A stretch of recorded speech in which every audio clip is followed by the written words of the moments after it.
Hi friends, ఈరోజు Sunday కదా. మా ఇంట్లో బ్రౌన్ రైస్ అండ్ గుడ్లు చికెన్ కర్రీ చేస్తున్నామండి. చాలా బాగా వచ్చింది. ఈ రైస్ అయితే మా పొలంలో పండించామండి. బ్రౌన్ రైస్ చాలా బాగుంటుంది.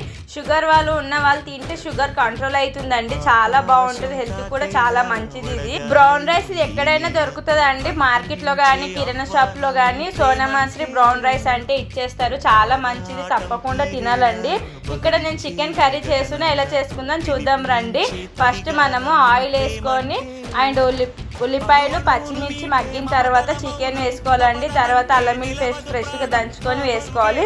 కారం వేసుకున్న తర్వాత కొన్ని వాటర్ వేసుకొని మగ్గించుకున్న తర్వాత చికెన్ మసాలా గరం మసాలా వేసుకోవాలండి. వేసుకున్న తర్వాత గుడ్లు ఆల్రెడీ ఉడకబెట్టుకుంటాం కదా, దానికి ఘాట్లు పెట్టేసుకొని వేసేసుకుంటే మనం చికెన్ గుడ్ల కర్రీ రెడీ అయిపోతుందండి.